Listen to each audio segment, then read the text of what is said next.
बैठिए सुनील कुमार केवट जी, स्थान ग्रहण करें।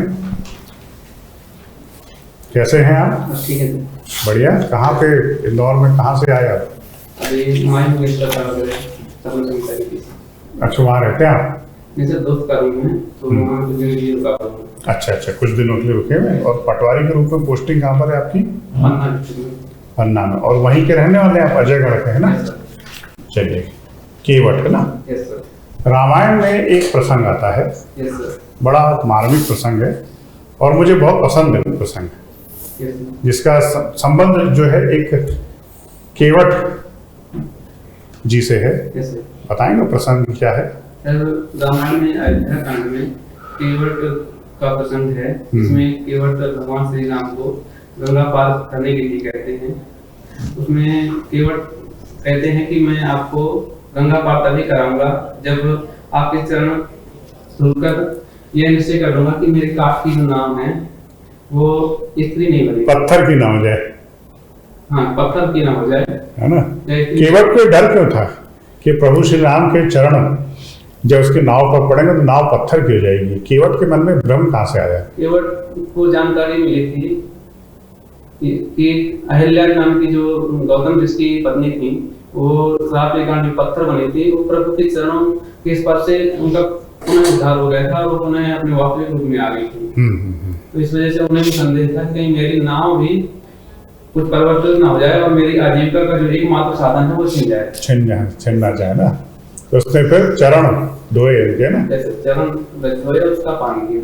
ये रामायण का कौन सा कांड में है, कौन सा अध्याय है ये रामायण के अयोध्या कांड में है। ये घटना कहाँ की है?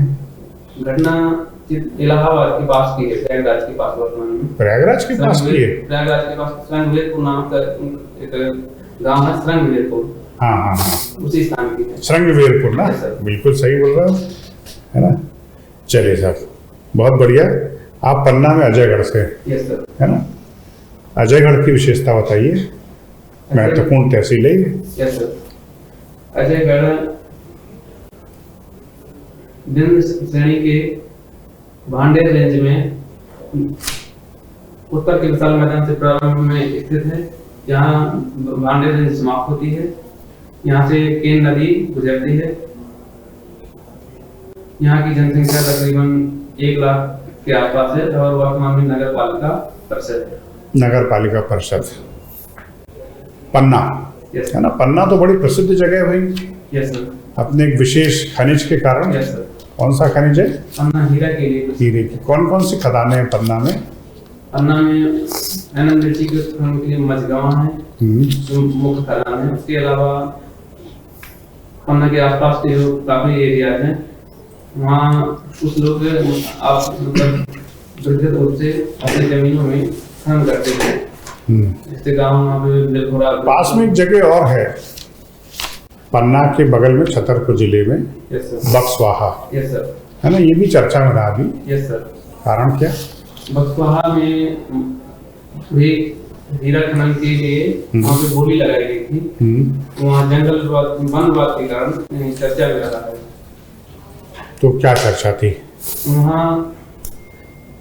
वहाँ पे जो एरिया था वहाँ उनका हीरा खनन के लिए बोली लगाई गई है और 364 हेक्टेयर के आसपास का जो वहाँ बक्सवाहा के आसपास का जंगल है, उस पर सुप्रीम कोर्ट का क्या फैसला है इस मुद्दे पर? तो ऐसा सुप्रीम कोर्ट की नहीं पता होना चाहिए। आपके क्षेत्र का मामला है ना? महाराजा छत्रसाल से पन्ना का क्या संबंध था? महाराजा छत्रसाल की राजधानी रही है पन्ना। और महाराजा छत्रसाल के गुरु कौन थे? महाराजा छत्रसाल के गुरु श्री महामहिम प्राणनाथ जी थे। महामहिम ना बोले, मुझे राष्ट्रपति नहीं है, स्वामी प्राणनाथ बोलते हैं, पर्याप्त है ना? कोई संवैधानिक प्रमुख थोड़ी देश की महामहिम, स्वामी बोल सकते हैं। श्री कृष्ण प्रणामी संप्रदाय के लोग बोलते हैं उनको। आप उसी संप्रदाय के हैं? नहीं ना? श्री कृष्ण प्रणामी संप्रदाय का मुख्यालय है पन्ना। इस संप्रदाय के बारे में बताइए। श्री कृष्ण प्रणामी संप्रदाय के जो संस्थापक रहे हैं वो श्री देवचंद्र जी रहे, जो स्वामी प्राणनाथ जी के गुरु थे। उन्होंने सिंध प्रांत गुजरात के आसपास नाम होता है सर।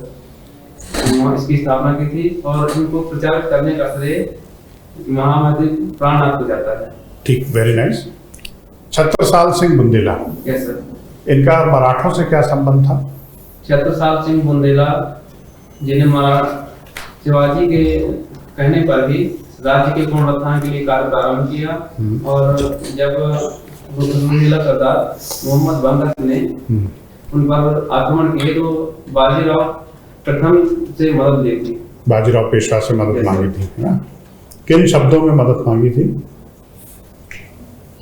सब कुछ याद कर पा रहा हूँ कि उसमें कुछ ऐसी पंक्तियां थी। बाजी जात बुंदेला की लाखों बाजी लाख, जो गत ग्राह गजेंद्र की सो गति भई है आज, बाजी जात बुंदेल की राखो बाजी लाज। अर्थ बताएं इसका श्रीमान, इसका अर्थ बताइए सर। वहाँ कहना चाह रहे हैं छत्रसाल जी की जैसे राजा की स्थिति होती है, जो जंगल का बर्बाद होता है उसकी स्थिति होती है, वही स्थिति आज छत्रसाल की है कि वहाँ पे बाजी जा। चलिए, बिल्कुल समझ गया मैं। तो बाजीराव पेशवा का क्या रिएक्शन था?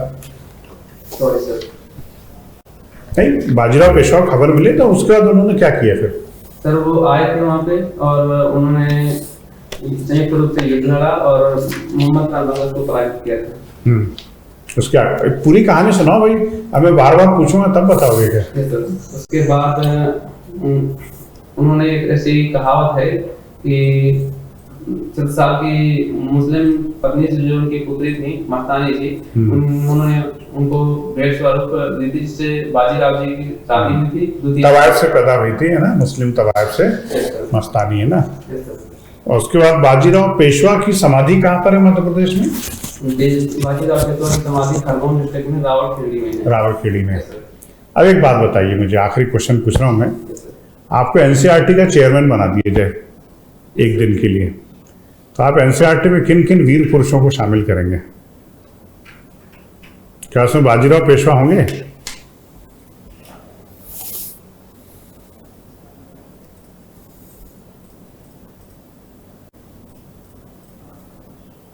एनसीईआरटी में मुझे अभी पूर्णतः कौन कौन से शामिल हैं उनके बारे में जानकारी नहीं है, लेकिन अगर मैं ये अनुमान लगाऊं कि किसको शामिल करना है, मुझे ये अनुमान नहीं है कि कौन शामिल है अभी। तो अरे मैं तो पूछा आप किसको शामिल करोगे? आप हो चेयरमैन, तो अगर मुझे मौका मिलता है कि बाजीराव को शामिल करना है तो कोशिश करूंगा कि कुछ उनके चरित्र भरे प्रकाश डाला जाए। 40 युद्ध लड़े उस बंदे ने, यस सर। कभी हारा नहीं, चितपावन ब्राह्मण, कभी डिफीट नहीं हुआ वो, यस सर। ठीक है ना? भोपाल के युद्ध के बारे में बताइए। सर भोपाल के बाजीराव प्रथम ने हैदराबाद के निजाम से 1727 के आसपास लड़ा था और विजय प्राप्त की थी। Very good. तो पन्ना वो जगह है जहाँ से मराठों को एंट्री मिली मध्य प्रदेश में ना? तो मराठे इसके पहले भी बुंदेलखंड के एरिया में, मध्य प्रदेश के एरिया में राज कर रहे थे। विदर्भ का एरिया, बराल का एरिया है, पहले भी मराठे वहाँ पर चल करते थे। Very good.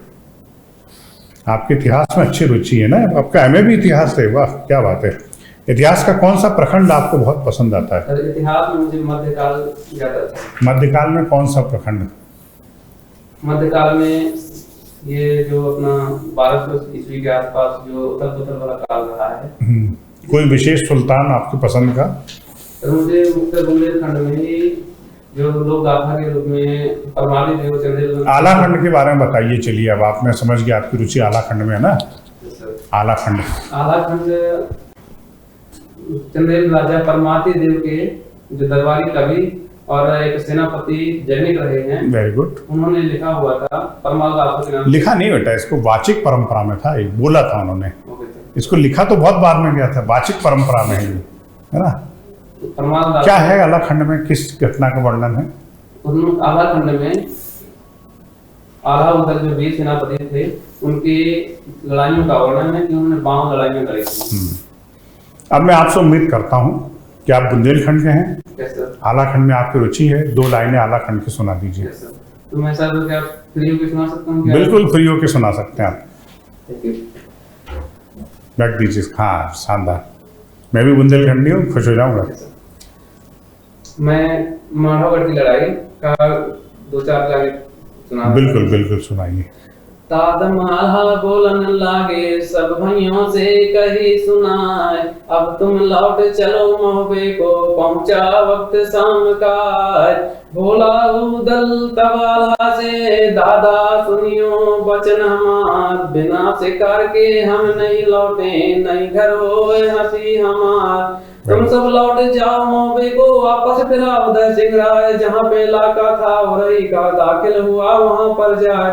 हिरन पालतू 2 माइल के तो जंगल में पड़े दिखाए, देखे हिरना जब झावर में मारन चले उदय सिंह राय। बहुत बढ़िया, बैठिए, है ना, बहुत बढ़िया गाया आपने, है ना। एक लाइन मैं सुना रहा हूँ आपको, उसका अर्थ बताइए, फिर मैं दूसरे फैकल्टीज पे आता हूँ, है ना।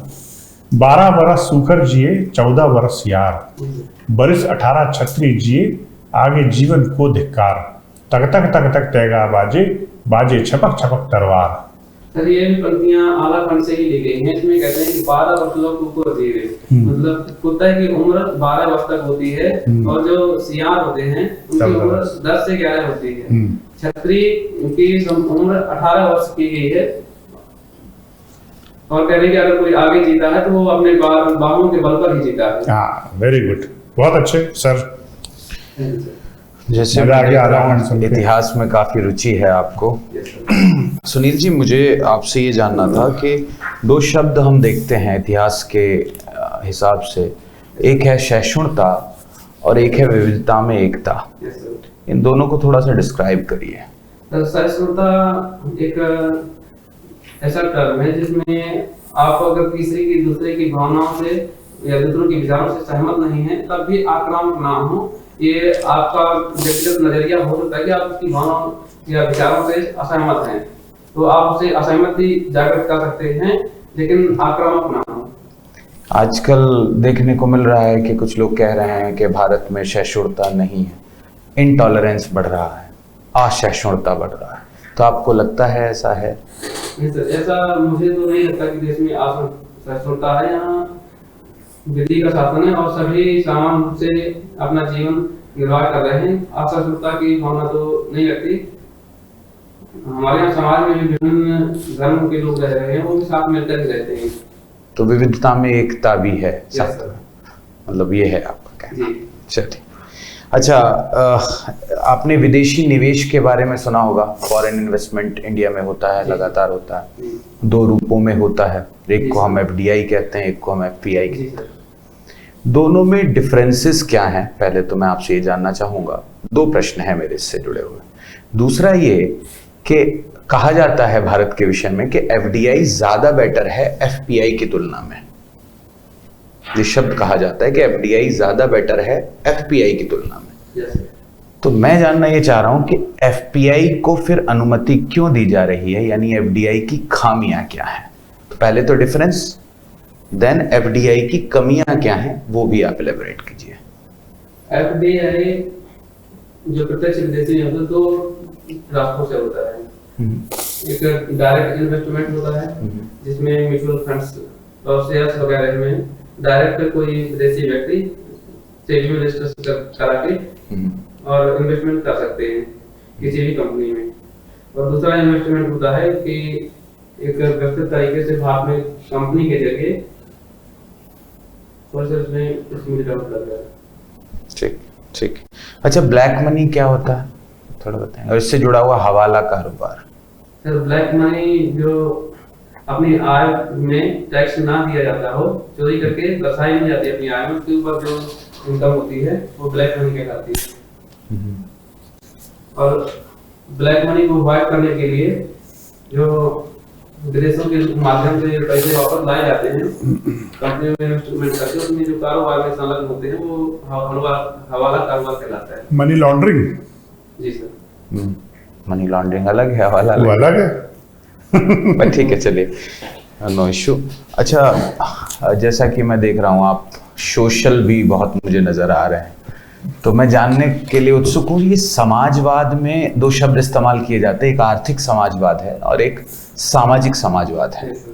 दोनों के बीच में अंतर क्या है? ये सामाजिक समाजवाद में समाज में जो विभिन्नताएं हैं, जो ऊंच नीच की भावना है, जैसे कोई सवर्ण और निवर्ण निम्न वर्ण की लिपि कह देते हैं, या जातिगत भेदभाव की ऊंची जाति है, ये नीची जाति है, इसको संदर्भित कर सकते हैं। जबकि आर्थिक समाजवाद के अंतर्गत जो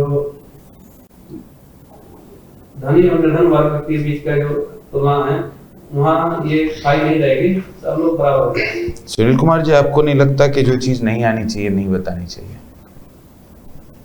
जी सर, सॉरी बोलने की कला सीखे है ना। चलिए, पाचन की प्रक्रिया आपने सुनी होगी।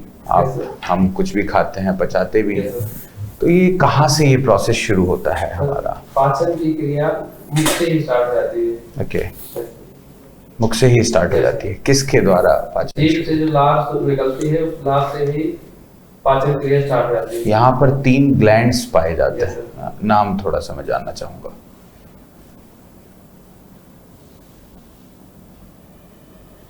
Sir please. Sorry sir. Patwari ji sir. आप रेवेन्यू विभाग में पटवारी के रूप में कार्य कर रहे हैं। जी सर। अभी बात जी सर। ठीक है। कितने तहसील है पन्ना में? पन्ना में वर्तमान समय में 9 तहसील हैं। 9 तहसील है। तो आप किस तहसील में हो? मैं पन्ना जिले की पन्ना तहसील में कार्य करता हूँ। अच्छा, पन्ना में हो। कितने हल्के का चार्ज है आपका? मेरे पास 2 हल्कों का चार्ज है। 2 जी। हल्कों का चार्ज। आपके विभाग के अंतर्गत रेवेन्यू डिपार्टमेंट है। जी। सर्वोच्च शक्ति किस पैरेलल मतलब है, जो सुप्रीम कोर्ट मतलब जिसको कहा जाता है, वो कौन सा विभाग है? सॉरी सर, मैं समझ नहीं पाया। आपके रेवेन्यू विभाग में सर्वोच्च न्यायालय के समकक्ष जैसा कोई एक? जी, राजस्व मंडल। इसका मुख्यालय राजस्व मंडल का मुख्यालय ग्वालियर में। ग्वालियर जी, में। इसमें क्या कोई न्यायाधीश वगैरह होते हैं या और कुछ तरह का सर, पद? ये एक अर्ध न्यायिक बॉडी है जो रेवेन्यू से संबंधित विवादों का निपटारा करती है। अच्छा। जी। इसके निर्णय के विरुद्ध कोई अपील वगैरह का प्रावधान है? इसके निर्णय की विरुद्ध अपील माननीय हाई कोर्ट में की जा सकती है। हाई कोर्ट में? जी सर। देन उसके बाद? सर इसके बाद मैं श्योर नहीं हूँ, तो सुप्रीम कोर्ट में शायद की जा सकती है। अच्छा। की जा सकती है। ये तो आपका विभाग का पूछ कि भाई थोड़ा सा मतलब, क्योंकि आप करीबन 4-5 साल से कार्य कर रहे जी हैं, सर। 2018 से, तो 5 साल हो गए लगभग। गिरदावली गिरदावरी फसलों को राजस्व के खतरे में दर्ज करने की प्रक्रिया है, जो मौके में किस खेत में किस फसल नंबर में कौन सी फसल बोई गई है, वो उसके हिसाब से खतरे में दर्ज की जाती है। केवल जी एक प्रश्न का जवाब दीजिए। मैं क्षमा चाहूंगा सर, बीच में बोल रहा हूँ मैं। नहीं अभी पटवारियों से पूछे गए थे पिछले साल MPPSC इंटरव्यू में। जी सर। दैनिक भास्कर में हर 10-15 दिन में खबर आती है कि फला जगह के पटवारी रंगे हाथ तो रिश्वत लेते पकड़ा गया। अभी 3 दिन पहले की उठा लीजिए आप अखबार, जी सर। आती ना खबर। Yes sir. तो मैं जानना चाहता हूँ आप लोग ऐसा क्या करते कि फंस जाते हैं? सर, करप्शन किसी भी रूप में स्वीकार्य नहीं है, और ये किसी पद से संबद्ध न होकर व्यक्तिगत रूप से संबद्ध है। नहीं, पटवारियों के मामले ज्यादा आते हैं अखबारों में। पटवारियों के मामले में ज्यादा केसेस देखे जा रहे हैं, और जहाँ तक मेरा अनुमान है तो केसेस अगर आ रहे हैं वास्तविक रूप से भी वहाँ करप्शन किया जा रहा है। मुझे बताइए वो कौन कौन से रास्ते जहाँ से पटवारी रिश्वत लेता है? सर, पहला रास्ता तो है कि किसी कार्य को जल्दी करवाने के लिए, जो कि आपको लाइन से ना आना पड़े, कार्य कर दिया जाए। ठीक है।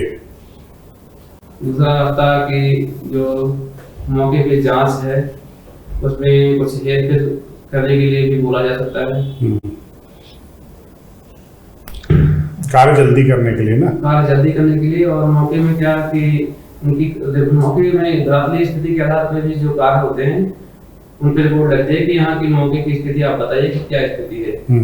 ये लोग जैसे स्पेशली जब ये मुआवजा वगैरह बांटते हैं ना, ओला पड़ जाता है तो किसानों को मुआवजा मिलता है। Yes sir. तो पटवारी की रिपोर्ट ही लगती है उसमें, यस सर। है ना? तो किसान सेटिंग कर लेता है कि 5,000 रुपये ले लो, मुआवजा बढ़ा दो हमारा। सर, कुछ केसेस में ऐसा हो सकता है, पर जहाँ तक मुझे ज्ञान है कि हमारे एरिया में थोड़ी कम होती है। मतलब आपको तो संज्ञान है, मतलब कहाँ से होती है, ये मैं मानता हूँ। अच्छा सर। भारत संविधान के अंतर्गत यस सर।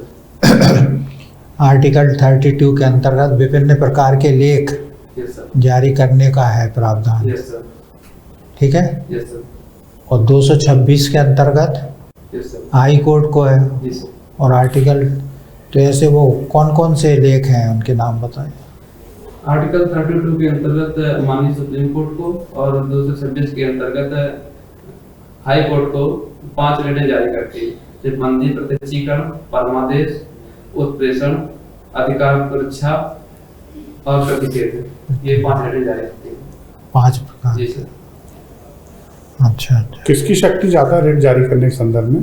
सर रेट जारी करने के संबंध में थोड़ी शक्ति में भिन्नता है, और मुझे ऐसा अनुमान है कि हाई कोर्ट की शक्तियाँ ज्यादा व्यापक है, ज्यादा नहीं, व्यापक व्यापक है ना सर, व्यापक। जी सर, थैंक यू। कानून की शक्ति, रिटायर्ड प्रिंसिपल है लॉ कॉलेज की। संविधान की प्रस्तावना जो है, यस सर, उसको हम जो है दर्पण कहते हैं, मिरर। Yes sir. तो ऐसी क्या चीज है उसमें कि उसको मिरर कहा गया? तो संविधान में जो मूल भावना है वो संविधान की प्रस्तावना में रहते हैं कि हमारे देश का स्वरूप क्या होगा, इसका निर्धारण कैसे हो, किस दिशा में आगे बढ़ेगा, और जो बेसिक स्ट्रक्चर की बात आती है कैसा रहेगा, वो संविधान की प्रस्तावना में मूल रूप से समाहित है कि जैसे पंथ निरपेक्ष रहेगा, समाजवादी गणतंत्र रहेगा, ऐसी कुछ बातें हैं, इसलिए उसको संविधान की आत्मा भी कहते हैं। संविधान की व्याख्या के 5 सिद्धांत हैं, उनके नाम बता सकते हैं? सॉरी सर, नहीं, नहीं सर। विभिन्न 5 सिद्धांत हैं, हालांकि आपने उतना डिटेल में उसको पढ़ा नहीं होगा संविधान को। राज्य के नीति निर्देशक तत्वों को क्या न्यायालय द्वारा लागू कराया जा सकता है? राज्य की नीति निर्देशक तत्व न्यायालय द्वारा परिवर्तनीय नहीं है। नहीं है, नहीं सर, स्पष्ट रूप से। स्पष्ट रूप से न्यायालय द्वारा परिवर्तनीय ना होना। किस अनुच्छेद से किस अनुच्छेद तक मतलब हमको राज्य के नीति निर्देशक तत्वों का उल्लेख मिलता है? राज्य के नीति निर्देशक तत्व आर्टिकल नंबर 36 से 51 तक मिलते हैं भारतीय संविधान में। अच्छा, 51A के अंतर्गत जो मूल कर्तव्यों का उल्लेख है, यस सर। उनकी संख्या कितनी है? मूल कर्तव्य वर्तमान में 11 है। 11 है। तो कोई 5 के मूल खास 5 कौन से हैं उसमें से? उसमें एक तो है कि माता पिता या अभिभावक पालक बच्चों को जो अनिवार्य रूप से शिक्षा देंगे। वन्य और वन्य प्राणियों की सुरक्षा के लिए एक है, पर्यावरण की सुरक्षा के लिए दूसरा, तीसरा राष्ट्रीय ध्वज और राष्ट्रीय प्रतीक हैं उनके सम्मान के लिए है, चौथा कि सतत वैज्ञानिक उन्नति के लिए देश का प्रत्येक नागरिक प्रयास रहेगा कि वो आगे आगे बढ़े, और लास्ट है 5वां है कि भाईचारा, प्रेम, सद्भाव की भावना का विकास जो देश के नागरिक हैं वो आपस में मिलजुल कर रहे। तो उल्टे चल रहा है उसमें, मतलब क्या है कि 11 में है, मतलब खास जो है वो तो मतलब आपने खत्म ही कर दिया है। मतलब राष्ट्रीय ध्वज का सम्मान करना, राष्ट्रगान का सम्मान करना, ये है कि नहीं है उसमें मूल? क्योंकि हम कब स्थापित किए गए मूल कर्तव्य? मूल कर्तव्य 1976 में स्थापित किए गए। अच्छा, क्योंकि मूल अधिकार जो है, फंडामेंटल राइट्स की लोग बात करते थे, तो उन्होंने कहा बदले में आपके मूलभूत कुछ कर्तव्य भी हैं, आप उनका पालन करते हो तो आप अधिकारों की बात करो, अदरवाइज। अच्छा, ये शक्ति पृथक्करण का सिद्धांत जो है, इसका जनक कौन थे? शक्ति पृथक्करण का सिद्धांत पढ़ा होगा ना, पॉलिटी में है सर। इसमें कंफर्म नहीं करता, लेकिन अनुमान है कि अंग्रेज गवर्नर रहे हैं। नहीं यार, अंग्रेज गवर्नर उनका नाम होगा ना कुछ जनक मतलब यानी प्रतिपादन जिनने करा, कोई भी चीज का कोई जनक होता है कि नहीं? वो अंग्रेज गवर्नर जो मॉन्टेग्यू वो अलग है, और ये मॉन्टेस्क्यू अलग है। हाँ, आप मॉन्टेग्यू बता रहे हो। मॉन्टेग्यू अलग है, वो गवर्नर। सर जैन साहब। सुनील जी, आपको कभी जीवन में मौका मिलेगा तो कभी राजनीति में प्रवेश करने का प्रयास कीजिएगा? सॉरी सर, मैं अच्छा ये बताइए, एक प्रशासनिक अधिकारी को राजनीति में भाग लेना चाहिए कि नहीं? सर, राजनीति में भाग लेना किसी प्रशासनिक अधिकारी की व्यक्तिगत रुचि हो सकती है, पर मेरा मानना है कि जब तक वो प्रशासन में है तब तक वो राजनीति में भाग ना ले और राजनीतिक रूप से। अच्छा ये बताइए, राजनीति में भाग लेने का मतलब कोई पॉलिटिकल पार्टी ज्वाइन करना यही राजनीति में भाग लेना होता है? आपका कर्तव्य होता है, आप वोट कास्ट करते हैं ना, वो भी तो राजनीति में भाग लेना ही है। तो एक सक्षम और जिम्मेवार अधिकारी होने के नाते देश की या राज्य की राजनीतिक दिशा और दशा तय करने में आपका वोटिंग है ना बहुमूल्य है, आपका मत जो मूल्य है बहुत मूल्य, तो आप उसको नहीं करेंगे? सर माफी चाहूंगा, मैंने इस संदर्भ में इसको नहीं बोला था। अच्छा। और कमजोर पक्ष क्या है? कमजोर पक्ष में कभी कभी मैं लोगों के सामने जो मुझे सच लगता है वो बोल देता हूँ स्ट्रेट फॉरवर्ड से। तो ये गलत चीज थोड़ी है, सत्य बोलना कभी गलत चीज है? सर कभी कभी ऐसा होता है कि सामने वाले को त्वरित रूप से इसमें सामने वाले से विरोध का सामना करना पड़ता है। अच्छा। जी सर। प्रशासनिक सत्य क्या होता है? Administrative truth. सर प्रशासनिक रूप से जो नियम कानून है उनके अनुसार कार्य करना। और बताओ, एक तो बताया आपने, दूसरा कमजोरी क्या है? सर भावुकता। अच्छा। भावुकता भी कमजोरी है आपकी? सर कभी कभी कमजोर पक्ष बन जाती है कि इमोशनल रूप से जैसे ब्लैकमेल कह सकते हैं। चलो एक लास्ट बता दो और एक कारण बता दो, मैंने एक कमजोरी बता दो। और सच बोल देते हैं और भावुक हो जाते हैं, ये तो कमजोर पक्ष है आपका। और तीसरा? और जिज्ञासु सर। जिज्ञासु होना नकारात्मक पक्ष है। मुझे लगता है कि मेरा जिज्ञासु होना किसी पक्ष को जानने के लिए जो मोस्ट प्रायोरिटी काम होते हैं उनके लिए समय कम जाता है। चलो ठीक है, आपको अभी बुलाते हैं थोड़ी देर में और मूल्यांकन करते हैं आपका, है ना? ठीक है, अभी बुला रहे हैं आपको, है ना? Thank you sir. कि जो गलतियां यहाँ की वो अगले उसमें ना हो पाए आपसे, है ना? एक्चुअली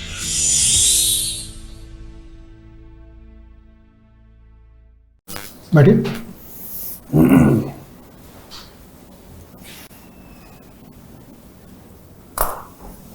कैसा लगा आपको सुनील जी अपना इंटरव्यू बताइए? मैं तो मन नहीं लगा था, ज्यादा नहीं दिए नहीं, अगर आपको सेल्फ एवेल्यूएशन करने के लिए कहा जाता तो? सर ये जो अभी आपने योगी जी का पूछा था उसमें शायद ब्लंडर हो गया मुझे सर। और जो पहला प्रश्न मैंने पूछा था कि क्या प्रशासकों को राजनीति में भाग लेना चाहिए, देखिए प्रश्न को पहले धैर्य से सुन लीजिए, है ना? राजनीति सुनते दिमाग में एकदम मैंने क्या है कोलाहल मचने लगता है, नहीं समझे? ऐसा मत कीजिए।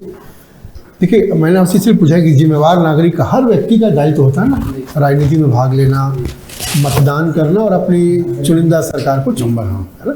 ये भी राजनीति में भाग लेने का एक तरीका है ना?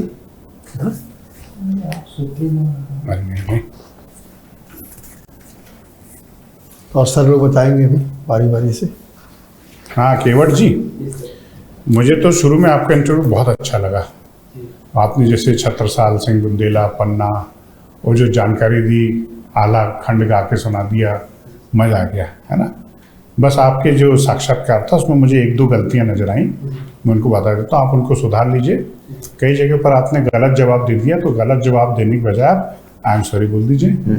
आई एम सॉरी भी एक बहुत अच्छा आंसर होता है ना? आई एम सॉरी भी एक जवाब होता है, ठीक है ना? I am also selected person, मैंने 10 में से 6 प्रश्नों के जवाब आई एम सॉरी में दिए थे, ठीक है ना? तो आई एम सॉरी भी एक जवाब होता है।